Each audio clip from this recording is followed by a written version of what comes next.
Yo, what's up mga kaibigan? Nali na tayo magkwentuhan. Ng Los Angeles Lakers ay short-handed ngayon sa mga huling games sa regular season at patungo sa first round ng playoffs.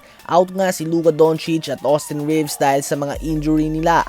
Kaya naman mapupunta ang heavy load ngayon sa 23-year veteran and 41-year-old LeBron James bilang ang number 1 option ng team. Ganun pa man ay pinaplano nga ng Lakers ngayon na ipagpahinga siya upang matiyak na handa si LeBron at in best condition siya pagpasok ng playoffs. Kung napansin nyo nga ay pinagpahinga na ng Los Angeles Lakers si LeBron sa kanilang game laban sa OKC Thunder. At plano nga ng Lakers na ipagpahinga si LeBron o kaya naman kung maglalaro man ito ay hindi todo-todo ang kanyang mga minuto upang matiyak na fresh ito pagdating ng playoffs kung saan talagang kailangan siya.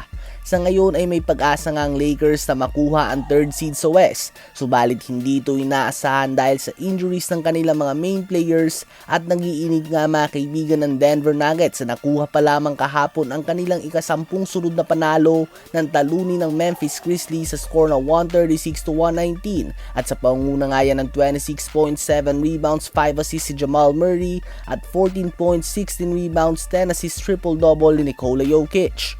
Ang most likely scenario sa ngayon ay mananatili sila sa 4th seed o kaya naman babagsak sa 5th seed dahil medyo malayo na din nga ang agwat ng 6th seed Minnesota Timberwolves sa kanila ng Houston Rockets. Sa ngayon ay inaasahan na matchup ng marami ay ang Lakers at Rockets sa first round ng playoffs bilang 4th and 5th seed. So classic LeBron James versus Kevin Durant nga ito kung sakali mga kaibigan. Posibleng ito na nga ang huling tapatan nila sa playoffs sa kanilang career. Kaya naman sulitin na lang nga natin ito kung sakali man na sila talaga ang magkatagpo. Ano ba ang masasabi nyo tungkol dito?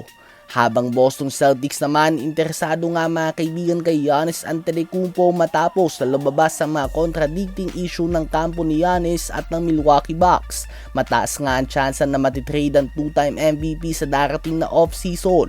Pabagsak lang nga ng pabagsak ang chemistry nila ng Milwaukee Bucks sa ngayon. Habang kung ikaw nga ang Bucks ay nais mo na din siyang matrade ngayong mataas pa din ang value niya, considering na tumatanda na din nga si Giannis, bumabagsak ang athletic ability at napapadala sa mga injuries. Masaya ang Celtics fans sa ideya na ito as long as hindi nga madadamay ang Jays o si Jason Tatum at Jaylen Brown sa trade. Dapat nga daw ay untouchable ang dalawang to. Kung isa sa kanilang mawawala ay tutulang madaming fans sa trade kahit na isang two-time MVP si Giannis na nagtatala pa din ng MVP numbers. Para nga sa kanila ay hindi matutumbasan ng galing ni Giannis ang chemistry na nabuo ni Tatum at Brown na nagresulta sa championship noon. Sa ngayon ay susubukan ng Celtics na makagawa ng trade para makuha si Giannis nang hindi binibitawan ang isa sa kanilang dynamic duo. Mukhang hindi ito magiging madali. Subalit mahusay nga na GM si Brad Stevens mga kaibigan, so hindi nga ito imposible. Ano ba masasabi nyo tungkol dito?